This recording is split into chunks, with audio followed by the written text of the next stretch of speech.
Welcome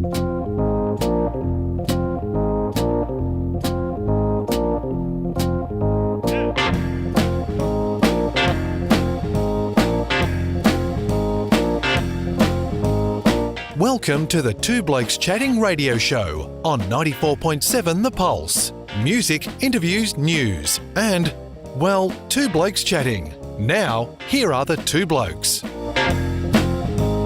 But someone we know as Sarah Thomson, she's a bit of a superstar mortgage broker in this part of the world. Has won a few awards as the Broker of the Year and Regional Broker of the Year. She's part of Loan Market Geelong in Ryrie Street. Hello to you, Sarah. Oh, hi there, Neil and Rob. How are you both? Well, we are doing very, very well because we're chatting with you. And I guess we've talked a bit about, the unusual times we're living in during the program today, as you no doubt know because you've been listening in religiously. Tell us a little bit about what's going on in the world of mortgage broking and home loaning and stuff like that at the moment. It must be a bit weird. It's a really unusual time, actually. We've been inundated over the last week, with the amount of jobs that are being lost and just clients reaching out. And it's definitely not discriminating. So anywhere from pilots to baristas, we've got calling in asking for payment pauses. But there's still plenty of activity, though, and especially in Geelong market at the moment. So it's been sort of double barrel, really, for us, which is I suppose we're here to help. So it's been fantastic in that sense that we've been able to assist. Well, both of us, as in both Rob and I, have got a passing involvement in the world of banking, and our experience would be that the last thing you would need at the moment in terms of generating some extra things for you to do is also there was an interest rate reduction, which I'm assuming means a whole stack of people ring you to say, can I change my interest rate? Yeah, absolutely, and also for people with their existing lenders as well. So a lot of mortgage brokers out there will work with their clients to actually reduce the interest rate with existing lenders, but also refinance to other ones if need be to save them more time and money. So it's definitely the market's been good, and I know there's lots of options in Geelong today that are going ahead, and the real estate agents have been really quick to pivot and not doing sort of face to face, but doing them online, which is sort of the change in the industry as well, which has been really good.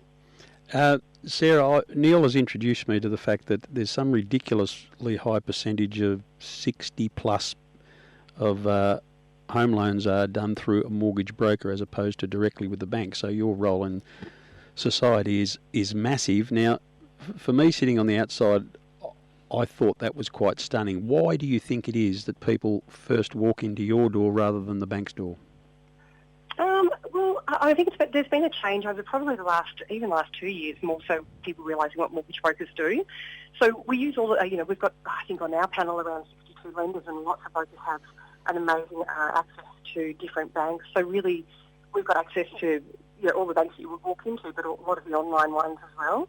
And it really means that we can work with our clients to find them, and it's not just about the loan a lot of the time. Like, yes, we can find great deals but I think it's more so the whole process of actually buying or refinancing a property. So especially, it doesn't matter if it's first-time buyers or investors, around structure, helping them with the real estate agent and conveyancers, really project managing all the way through, putting them in touch with people they need to be speaking to around property reports.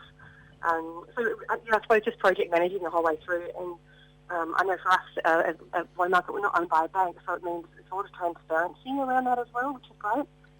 Really just, it's a great job to be able to guide people through a huge part of a big decision in their life, and actually be able to guide them through and educate them along the way as well. I think that's probably the best thing the thing we really enjoy doing is actually educating clients so that they actually feel empowered and they know what they're doing. I think it's really enjoyable. You're dropping in and out a little bit, so whatever you're doing at the moment is good, unless you put your thumb over the microphone every now and again. That's okay, no, it's all good.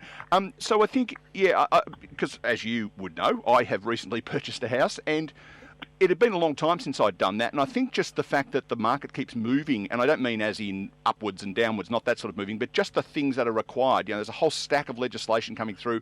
Royal Commission would have thrown a few curveballs, I would have thought, and now with this best interest duty where brokers and bankers now have to demonstrate that they are operating in the best interest of their customers, you'd kind of hope that was the case anyway, but to be able to demonstrate that now, this must be putting an enormous strain on what is effectively a small business. Look, I suppose the admin side of the business has changed a lot. So we nearly have a full-time person now going through people's bank statements, which you didn't have to do a couple of years ago.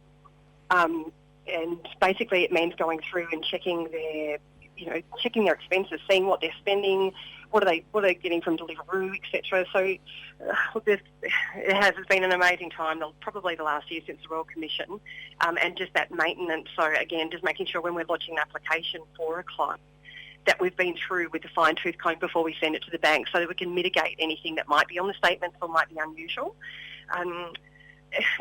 And look, some banks are better than others at that, and some will be harsher than others, and everyone's got a different situation. So policy with one bank may not fit with another as well.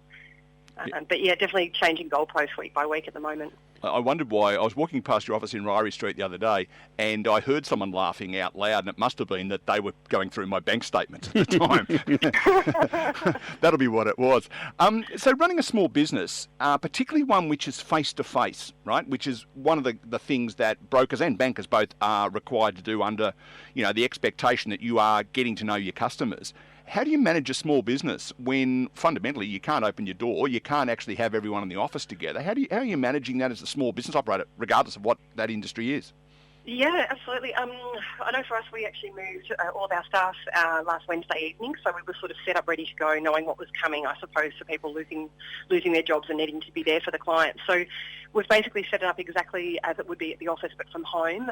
We've all got access, obviously, to cameras as well, so that we have a 9 o'clock hangout in the morning and 4 o'clock in the afternoon. Our client meetings are now online, so we're not having to meet face-to-face. The banks have changed that pretty quickly. There's some still to move on that, though. So they've changed the way we identify clients, and a lot of it now has gone to online. So it's really pushed a lot of the lenders to move quickly, which is something we've been wanting for a while as well, because people are busy. They may not want to come in for a face-to-face meeting, and it means that you can do that at any time from anywhere, which is, I think it will change the way a lot of us do business in the future, really. Sarah, on that theme of face-to-face, when I started in this industry in 2012, I was given the impression that a loan was divided into 3 equal parts, being serviceability, equity and character. I have a sneaking suspicion that the emphasis leans more towards the first 2 and not so much of the third. But if you put a lot of emphasis on the character of the client, how much more difficult is it for you to develop that feel when you're dealing with someone online as opposed to face-to-face? It's a really good question, Rob. So I think after doing it for quite a while, I know it sounds weird, but a lot of times you'll go with your gut when you're talking with someone, and if something seems unusual, then I think it is unusual, and we'll sort of delve deeper into that. But there's lots of things throughout people's statements that can tell you a lot about a client or their situation or their employment. So I think it's just getting a really good gauge from the client, not just on servicing and security, but also we spend time obviously speaking with clients for probably half an hour on the phone at the moment, and then we'll do a hookup via Google Hangouts and Zoom. So I think you get a pretty good idea. I just think somebody stands out if it's not right. Just not all about character, mate. I've got a home loan. Yeah. But I imagine that years ago when, I'm coming from a country town environment, but the bank manager was someone who was held in high esteem, and he knew the community and knew it well, and that character part was an enormous part of the calculation. But over the journey, one of the criticisms that people have of banks is that they're just a number and not a customer. But I imagine in your situation, you have that ability to treat them very much as a customer and then deal with the other stuff secondary. Yeah, absolutely. That's a really interesting point. We get a lot of clients that come in and they'll say, I've been with such and such bank for 25 years since I was a kid or whatever it might be, and I went to get a loan from them, but they wouldn't do it because my one direct debit didn't come out on time and I didn't have enough money in there, just that once, and that's enough for some banks to decline loans. And it's just that bank that would have declined the client, but not the other X amount. So I think relationship-wise for us is probably the most important thing as mortgage brokers in Geelong, especially because it is it's a tight community, and if you're doing the right thing with any business, if you're doing the right thing by your clients and you're doing it for the right reasons as well, it just means that obviously people refer other people to you too. But yeah, the relationships that we build within our office are lifelong. We've got clients that we've had for 18, 20 years that refer their children to us. So I think as that modern day branch manager or bank manager, I suppose for us we have over 60 lenders at our fingertips, which means that, for our clients, it is that best interest duty, looking after them and having access to many, many products and policies. It sounds a bit like you're stuck with me for 18 to 20 years by the sound of it, Sarah. There's a special kind of punishment for you. Hey, Yep, mate, for children.